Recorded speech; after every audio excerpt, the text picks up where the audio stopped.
లైఫ్‌లో మనం ఏ పని జేసినా సరే రెండే జరగాలి. ఒకటి గెలవాలి లేదా ఓడిపోవాలి. అంతేగాని మధ్యలో మాత్రం ఆగిపోవద్దు. Hi movie lovers, today topic is about 'Michael'. థియేటర్స్‌లో అవైలబుల్‌గా ఉంది with only English audio. It's a pop movie. So, a regional లాంగ్వేజ్‌లో గూడా దీన్ని డబ్ చేయలేదు. బట్ సబ్‌టైటిల్స్ అవైలబుల్‌గా ఉంది. Easy understandable మూవీయే. మూవీ ఎలా ఉంది అనంటే proper pop film. Every dancer, every MJ lover కన్ఫర్మ్‌గా చూడాల్సిన మూవీ ఇది.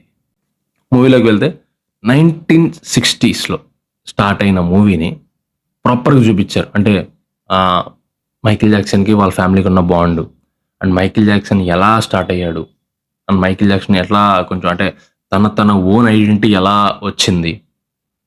సో, ఇవన్నీ ప్రాపర్‌గా చూపిచ్చారు. అండ్ ఇంకొకటి ఏంటంటే ఇది different way of screenplay ఉంటది. Different way of storytelling ఉంటది. మెయిన్ ఎపిసోడ్స్ అంటే ఆయన లైఫ్‌లో ఆయన తీసుకున్న డెసిషన్ ఎపిసోడ్స్ కానీ, లేదా హార్ట్ హిట్టింగ్ మూమెంట్స్ కానీ, సో ఇవన్నీ ప్రాపర్‌గా చూపిస్తారు. ఈ మూవీకి పర్ఫెక్ట్ కాస్టింగ్ ఆయన. ఎవరు? Jaafar Jackson. ఈయన ఒరిజినల్‌గానే మైకేల్ జాక్సన్ మేనల్లుడు అవుతాడు. అండ్ ఈ మూవీ కోసం తను చాలా హార్డ్ వర్క్ అండ్ ట్రైనింగ్ చేశారని చెప్పి కొన్ని ఇంటర్వ్యూస్‌లో నేను చూసా. But he is a perfect for this role. ఆ స్వాగ్, ఆ వాకింగ్ స్టైలు, అంటే మాట్లాడడం, ఆ లుక్స్, ఎవ్రీథింగ్ సింక్‌లో ఉంటాయి. అండ్ వాళ్ళ ఫాదర్ గాని, లేదా వాళ్ళ బ్రదర్స్ కానీ, అండ్ బాడీగార్డు.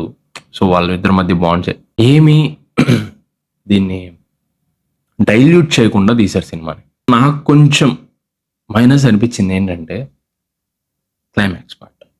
అంటే ఇట్స్ లైక్ మనం అబ్రప్ట్‌గా ఆగిపోయింది అంటాం కదా! సో, నాకు ఆ ఫీల్ అనిపించింది. ఇన్ కేస్ మీరు సెకండ్ పార్ట్ తీస్తున్నారు, లేదు కంటిన్యూషన్ ఉంది అనంటే ప్రాపర్‌గా ఎక్స్‌ప్లనేషన్ ఇవ్వాలి ఆడియన్స్‌కి. అంటే క్లారిటీ ఇవ్వాలి.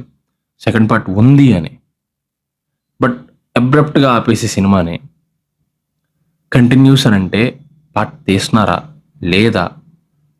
అంటే నువ్వు గూగుల్ చేసుకోవాలి గానీ, అది ఉందా? లేదా? అనేది మేము గూగుల్ చేసుకోవాల్సి అవసరం వస్తుంది. నేనంటే సడెన్‌గా కట్ అయిపోద్ది మూవీ. ఆడియన్స్‌కి ప్రాపర్‌గా ఎండింగ్ ఇవ్వలేదు. అంటున్నా దానివల్ల కొంచెం నాకు అంటే అర్రే! అనిపించింది గానీ, but other than thought everything is good.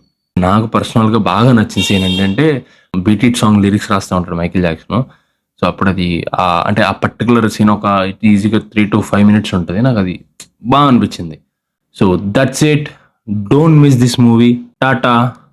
By by.